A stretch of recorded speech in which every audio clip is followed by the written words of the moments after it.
Hello everyone. Welcome to our next video about writing. So in this one, we're going to talk about religion.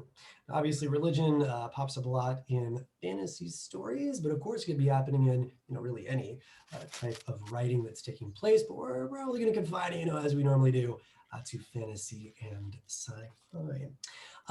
For me, just a quick thing, and then we'll be diving into people's reactions to it.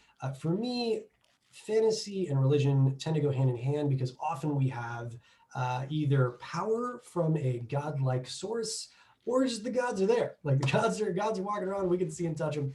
And so it feels like it just goes pretty naturally together. But I'd love to hear from people about either a story that you read where, it really stood out to you that the religion was present in it, done in maybe a way that maybe it wasn't good, but just you noticed it, or in something that it seemed almost mysteriously lacking. So we're just gonna go around. Erica, if you'd like to kick us off, some favorite examples or just notable examples of this. I read a really great book recently, The Seventh Son by Lonnie Forbes, that takes place in a Mayan Aztec type world where the entire culture runs off blood sacrifice. Like the king has to shed his blood in a blood sacrifice every morning to make the sun come up.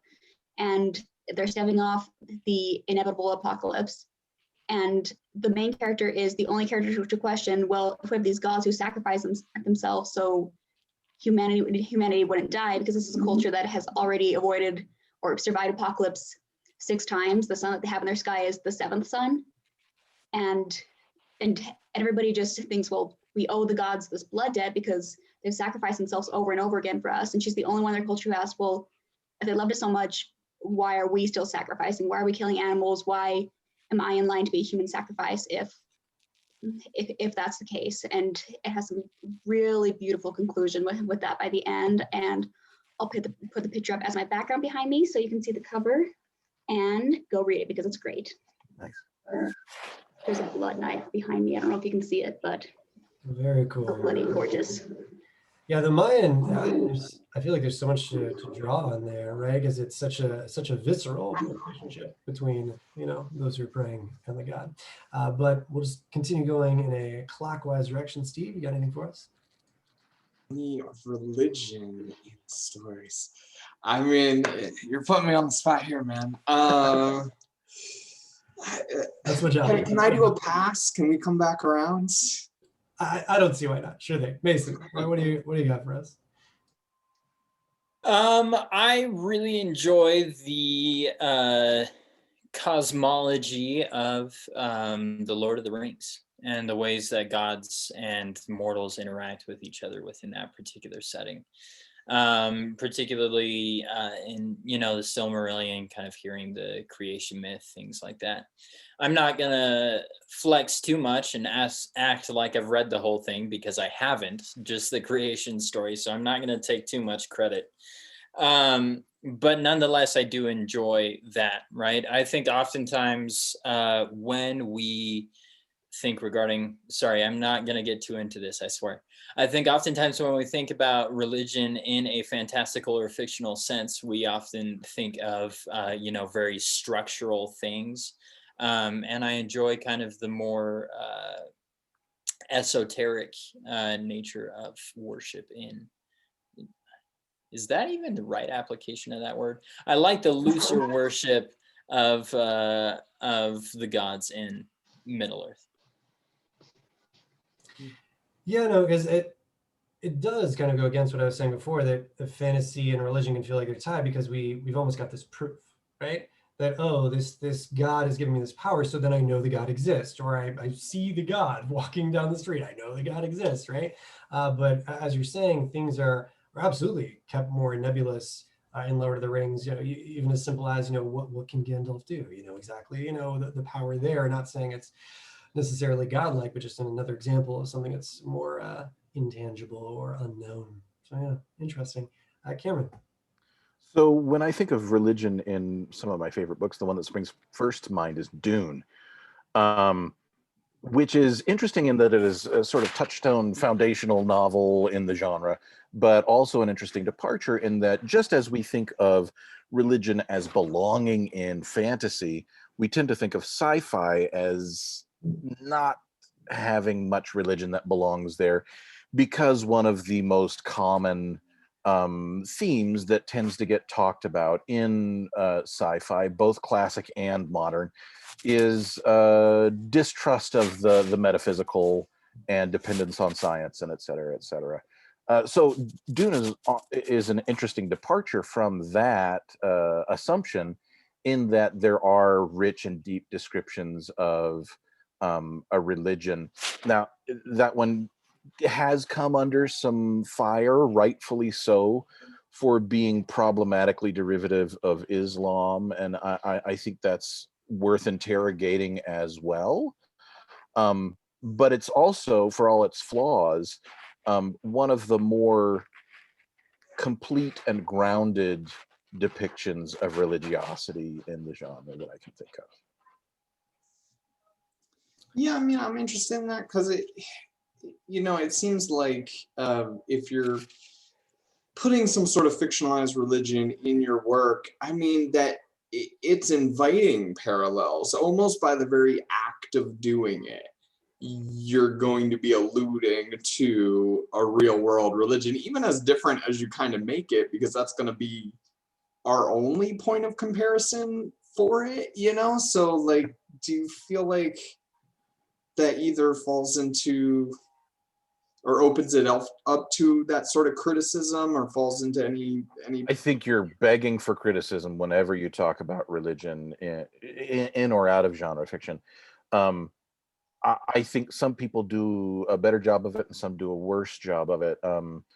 If you've ever read Tad Williams' Memory, Sorrow, and Thorn trilogy, it's just straight up Christianity. He just changes the name, and that always felt a little lazy to me and derivative, because it doesn't bring anything interesting to the story. Why not set it in a fantastical version of Earth if you're gonna be that slavish to the ideas?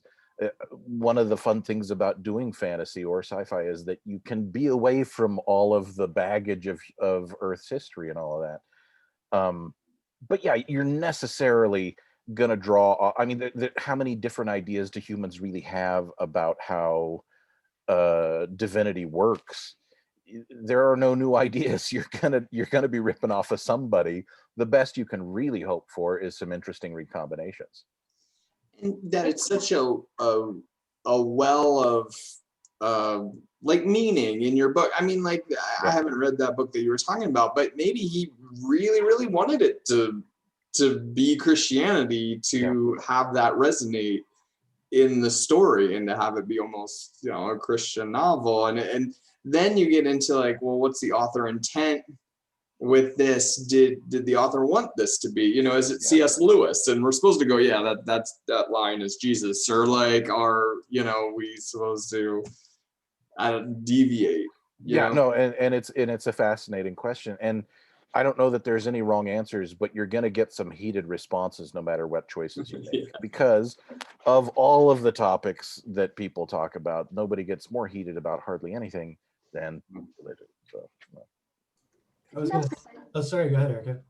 Precisely why fantasy religion is so fun to play with, because you can take a religious topic and explore it in a way that doesn't harm any existing religion. I'm workshopping a book with our group right now where the magic system is called Virtue. And that grew out of Christianity for me originally, because I was writing a paper for a college class my sophomore year where we were given Chaucer's Canterbury Tales, which was written in, I believe, the 14th century. We were told, pick a word from this book and trace how that word's meaning has changed over the past 600 or so years. I picked the word virtue, and virtue in the time Chaucer was writing, it meant manliness and it meant power. So if you go back to the oldest text in the English language, they use the word virtue. They're describing God, Jesus, priests, saints, and King Arthur's Knights of the Round Table, because knights were even semi-religious back in the day. But by the 18th century, it was exclusively applied to women, and it was a synonym for chastity. And I thought that was incredibly sad that this word used to mean the power of divinity and acceptance of everything that is good. And I also found a really kind of hilarious play written by an 11th century nun called Order of the Virtues. And the plot is, it's by nuns for nuns, and the plot of it is a bunch of nuns beat up Satan after describing which virtues they are. It's like Chastity's standing there going, die, die, Satan, you suck. And I really love this idea of virtue as a superpower that you can become invincible by doing every good thing.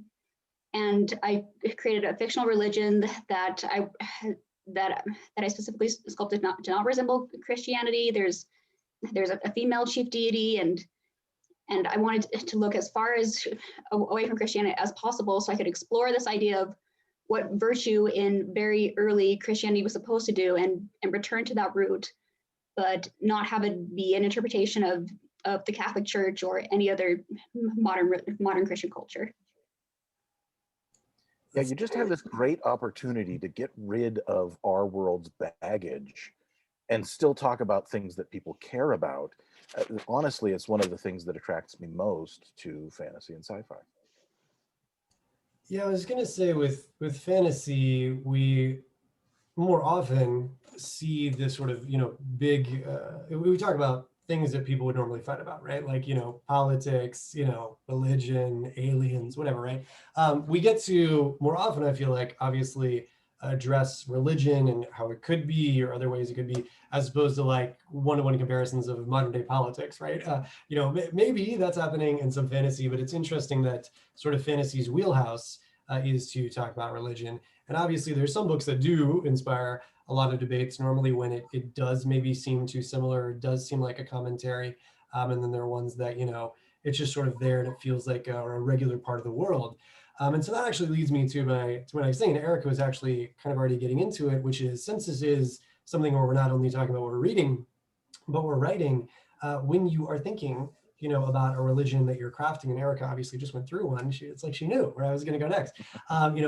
What is your goal when you are making that religion? I know Cameron also seemed to speak on this a little bit too, but for this one, anyone can answer if they feel like they haven't already gotten to say.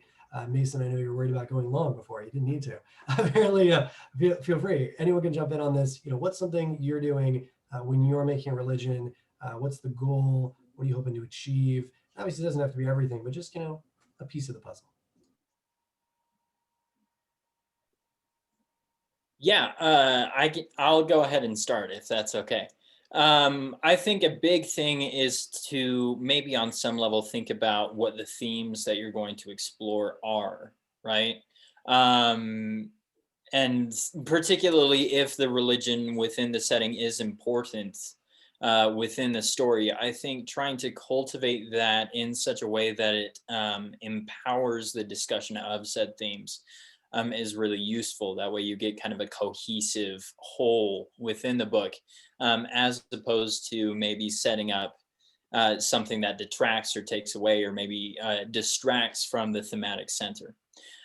So that's definitely something for me that I think about when I'm writing fantasy, and including religious and spiritual interaction within said fantasy writing, is trying to think about kind of what those things do thematically speaking.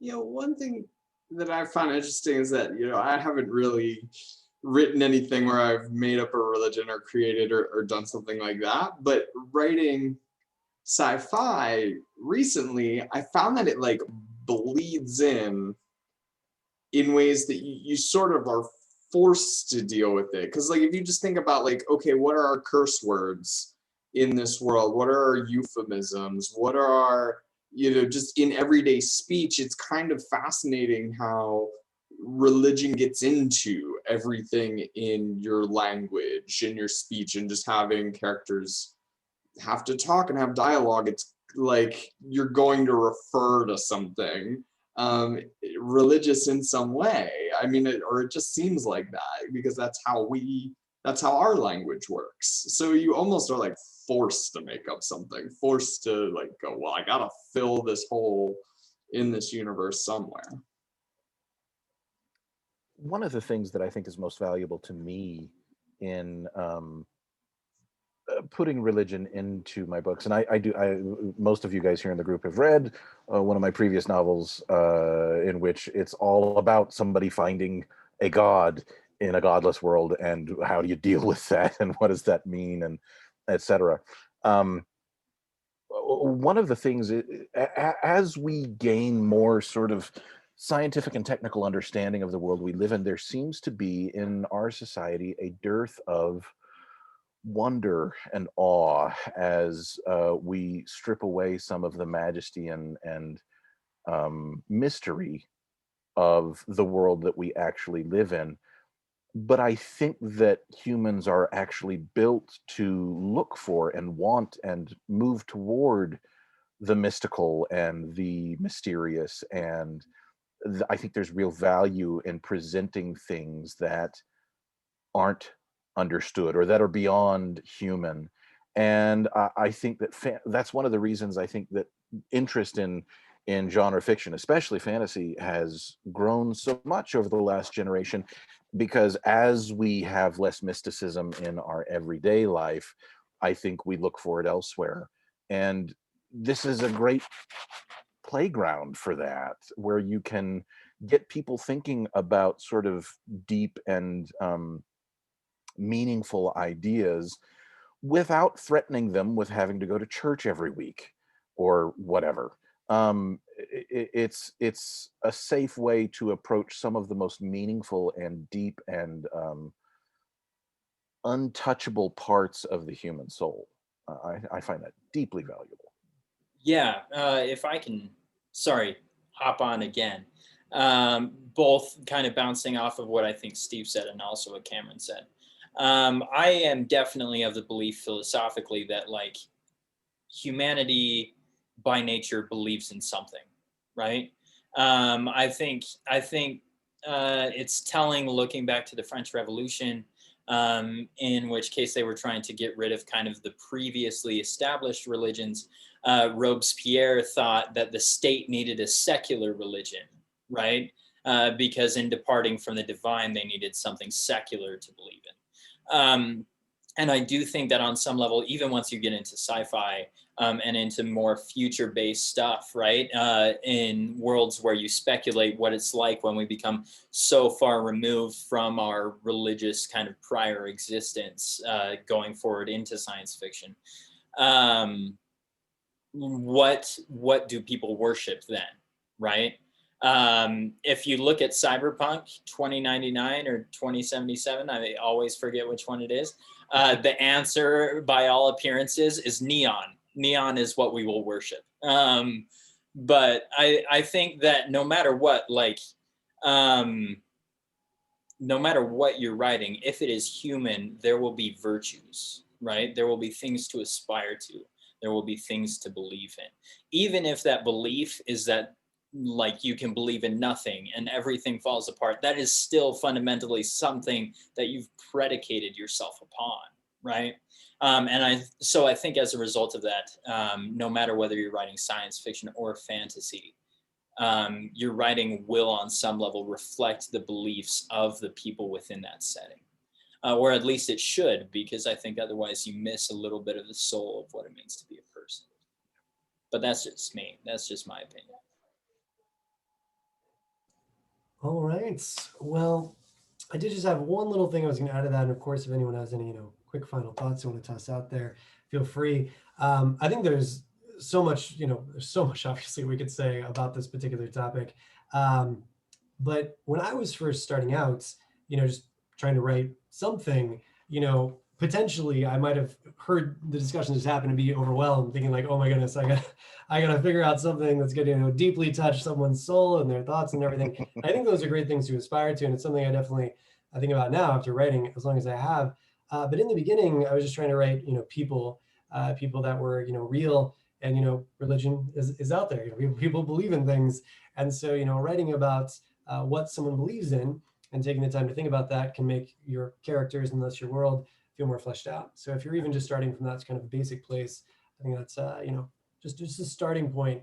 And one thing that I personally fell into a little bit that I would want to watch in retrospect is, because I was writing about worlds where gods were present or there, or the power was there, the faith aspect got lost a little bit. And so obviously you can have a story without sort of traditional faith, believing in something without knowing it.